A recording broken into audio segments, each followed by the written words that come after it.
We are back into the conversation, people, on In My Own Words, the podcast. Yours truly, your man, Stephen Smith. We've been having a great segment worth of topics to discuss, and we get into another one here, and it's one where you, the fans, want to have some dialogue from you. So definitely comment your thoughts, questions, response to this topic at the bottom of the YouTube page. And it's about, what will it take for Nick Saban? What's it going to take for Nick Saban to keep more of his go-getter, top-tier, marquee assistant coaches around for more than 1 to 2 years? And this is a conversation that a lot of you, the fans, have had. It's a conversation that I think about a lot. And, for me, I know for a lot of you, the idea is, as long as Nick Saban's at Alabama, as long as Nick's here, Nick's the man, he's the head honcho, he's the one getting paid $11.1 million to make these decisions. He's the one that these young athletes, these freshmen want to come in and play for and learn under. When they sign their name on the letter of intent, they come to play for Nick Saban. It's all about Nick. Nick's the guy. Nick Saban's a big deal. And Nick Saban is a big reason as to why these players come here. And Nick Saban is a big reason why you see the rise of the state and the rise of the city and the rise of the, surrounding communities around Tuscaloosa. But at the same time, the empire is more than just Nick Saban. For a lot of these young athletes, especially for those that value structure and even those that grew up without structure and long to have structure, those assistant coaches mean something to those players. Because let's be honest, for Nick Saban, he recruits only the guys that are kind of the marquee guys. If there's a marquee guy, there's a big fish out there that's on Saban's radar, he's going to hop on the jet to get that guy. So for much of the time, the assistant coaches are handling much of that recruiting. And let's take Jeff Banks, for example, the tight end and special teams coordinator.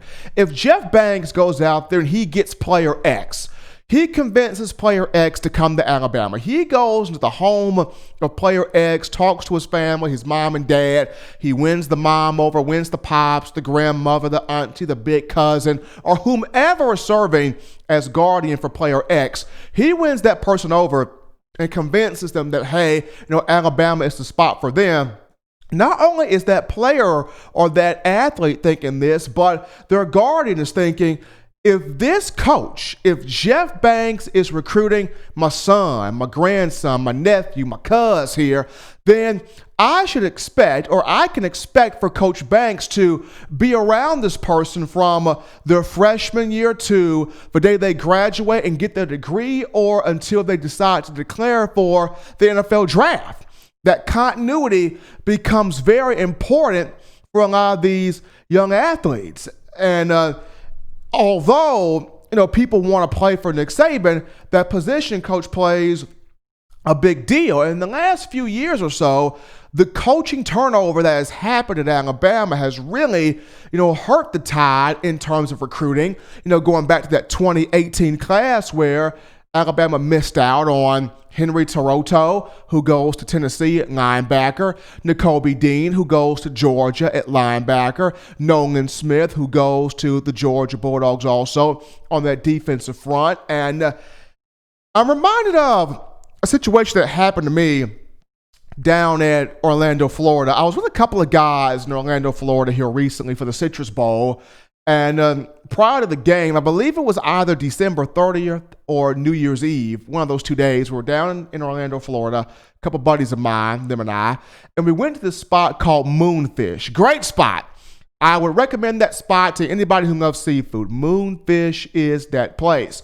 So we're in Moonfish, and somehow we get on the conversation about the turnover on Alabama's coaching staff and why it happens and why our coaches not attracted to staying longer, at the Crimson Tide. And one of my buddies brings up, Dabo Swinney and Clemson, and we're all just kind of peering our ears over like you're at the breakfast table and your mom and pops are talking about stuff, and you want to peer your ear in, being messy and trying to figure out what's the topic of conversation. That's how we were, at Moonfish. So, buddy of mine brings up Dabo Swinney and Clemson, and he's like, "You want to know why Clemson does not have a lot of that coaching turnover or any coaching turnover at all that Alabama has?" And we're like, "No, why?" He's like, "Well, look at how approachable Dabo Swinney is.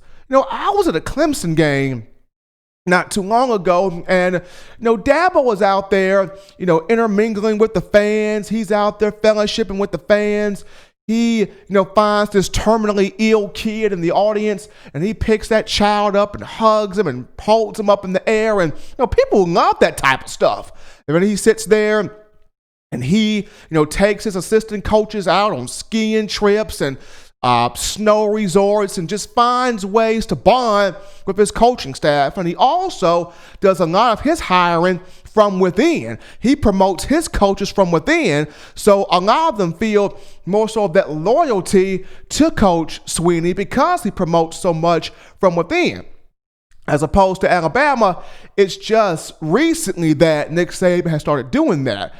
For the most part, in terms of your offensive coordinator or defensive coordinator, Saban loves to pull from outside the program. But Dabo Swinney, for much of his career, has promoted from within. And he's just giving all of these reasons and these examples as to why, the coaching staff at Clemson tends to stay together just due to how approachable, how relatable, how likable, I guess, Swinney is. Now, am I saying that Nick Saban has to go hug a terminally ill kid to get some love? I'm not saying that. Am I saying that Nick Saban has to take his coaches out on ski trips and snow resorts and things of that nature? I'm not saying that either. But there has to be something done in trying to keep the coaches' interest in terms of the University of Alabama. I mean, I understand why they come here. You want to work for Nick Saban. You want to work for the best coach in the game. You want to work for somebody that's going to get you the best possible resume and moving up the ladder, so to speak. But what else would keep your attention if you're a top tier coach? What else would keep your attention at the Crimson Tide? Because you're winning championships. You are getting the best of recruits. You're in the city of Tuscaloosa, which, for a lot of single guys out there, single head coaches, I mean, you got some fine women in Tuscaloosa. You do. You got some dime pieces in T-Town for all of the single men who are coming into the head coaching ranks of Tuscaloosa. So you got some fine girls. You got some fine women out there. So it's what would it take in terms of keeping that attention on Alabama or keeping the coaches attracted to the Crimson Tide? Because for me, I go back to Dan Enos for just a moment. I mean, Dan Enos had the best situation known to mankind. You had the offense with Tua Tagovailoa and the running backs led by Najee Harris. You had this group of wide receivers. You had a talented offensive line. And on top of all this, following the 2018 season, Alabama is about to promote. Nick Saban is about to promote Dan Enos to be the offensive coordinator. He's about to promote Dan Enos to OC. So a bigger pay grade. You got all the resources in the world. You got the offense that you could only dream to have. Everything is right there for you. And still, Enos is like, Bama, I don't need that. I'm going to South Beach. He goes to Miami, leaves all of that behind, goes to Miami, and gets fired after one season.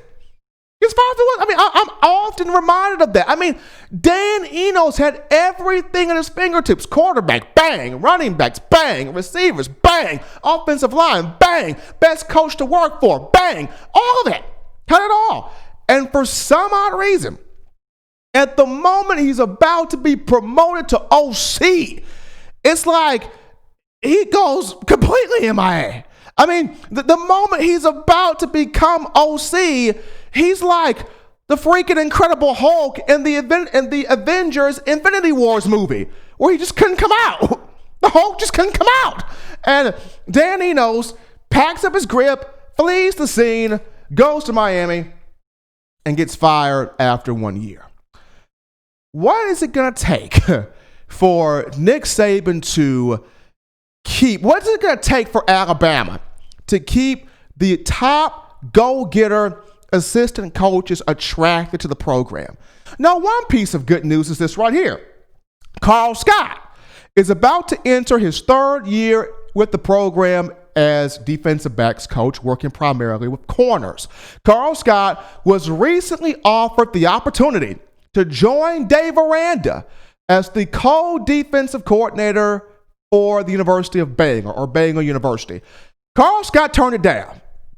Co-DC would have made bigger money, bigger scenery, new atmosphere, going to the Big 12. Carl Scott, who recently came from the Big 12 to Alabama, when you talk about coming from Texas Tech to the Crimson Tide, but he turns down the opportunity to be the co-DC at Bangor. Why?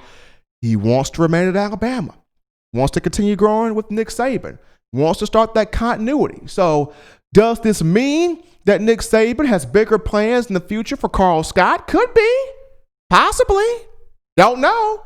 But the one big thing is this starts that continuity. Carl Scott entering his third year.